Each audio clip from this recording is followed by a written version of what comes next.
We're so pleased to be joined by Cal Quinn, Managing Director and CFO at Drexel Hamilton, an institutional equity broker-dealer. Quinn served in specialized combat roles in Afghanistan and Iraq during his 7-year Navy career. Drexel Hamilton commits 20% of its expenses to help disabled veterans find meaningful work. About 40% of its employees are veterans, and half of them are disabled. Thank you so much for being here. Such an impressive idea for a company. How did it all get started? A gentleman by the name of Lawrence Dahl, who's a two-time Purple Heart recipient from the Vietnam era, got together with some friends of his and wanted to do something to address the unemployment epidemic facing our disabled veterans that could demonstrate by its example that disabled veterans are capable of not just competence but excellence in the civilian marketplace. It seems what's so unique and remarkable about Drexel Hamilton is that you're not just talking the talk. You are all a shining example of this really being successful. Nearly half, a little bit less than half of our employees are veterans, and about half of those are disabled veterans who are starting their careers at Drexel Hamilton. So you train them if they do not have a finance background? Yes, we take individuals who have potentially absolutely no prior access to this industry or experience in this industry. We sit them in our model as a vet with a vet. Insofar as you can partner an industry vet with a service-disabled vet, we've proven their ability to be successful. We have demonstrated that disabled veterans actually have a greater aptitude to acquire knowledge. That through the experiences that they've been able to persevere through, the physical challenges and mental challenges that they've had to overcome and sometimes have to deal with on a daily basis in their lives, has created in them a greater capacity to not just succeed but excel. That's so amazing. What are the qualities? We've heard time and time again about the qualities that make military veterans stand out as corporate employees, but specifically in financial services, what makes them good at it? I've had the opportunity of serving in combat theater in Afghanistan. Anybody who has served in combat theater, and for that matter, most people who have served in the military are confronted with this situation at some point in their service. What do you get for second place in combat? Death. You die. But that type of commitment to mission completion is something that military veterans take to the civilian marketplace and is incredibly valuable. Our disabled veterans come when the work needs to be completed, stay until the work is done. There is no attitude of we'll get them tomorrow. There is the understanding that we need to accomplish today's task today. Right?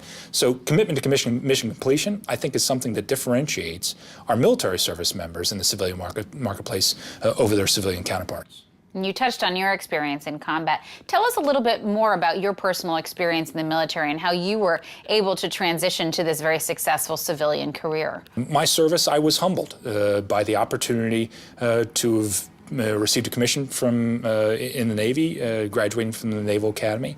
After my time at the Naval Academy, I went to the Navy's business school, hit the fleet. I'm the guy that kind of volunteers himself. I volunteered myself into something called VBSS, Visit Board Search and Seize, which was myself and a team of people would board and seize Iraqi vessels to enforce the embargo on Iraq. That became relevant to me after September 11th. I wanted to get out of the military not feeling like I ran from a fight. So I went to my boss and I volunteered to go forward and serve in combat.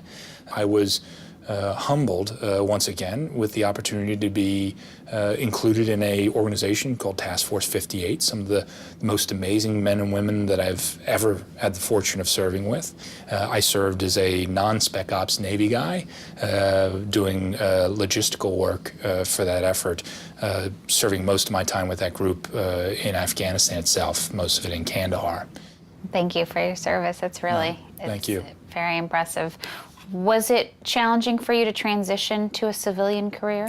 Incredibly challenging. When I came back from Afghanistan, actually shortly before I came, I sent 5 Afghani hats and 5 burqas and a card that we had to use the back of MRE cards to do our correspondence because there was no, you weren't allowed to write on paper in sealed envelopes. And my message was, I hope you remember me, I remember you, I'm looking for a job, right? And I was very blessed to get 5 job offers from that initiative. That's what gave me access to this industry. So you were lucky enough to have a lot of professional options, well-deserved. Why was Drexel Hamilton the right fit for you? Well, I came to Drexel Hamilton down the road in my career. I'd been in the industry for about 10 years at that point. I was absolutely blessed with the opportunity to come alongside those that had initiated this in 2008 and to help to build a business that can support veterans initiatives in perpetuity, regardless of what the philanthropic givings may be of a society that I believe generally forgets its veterans all too quickly. And it's the best way to dispel preconceived notions. You know, the stigma is greatly magnified by the media, and people Yes. have these images in their head.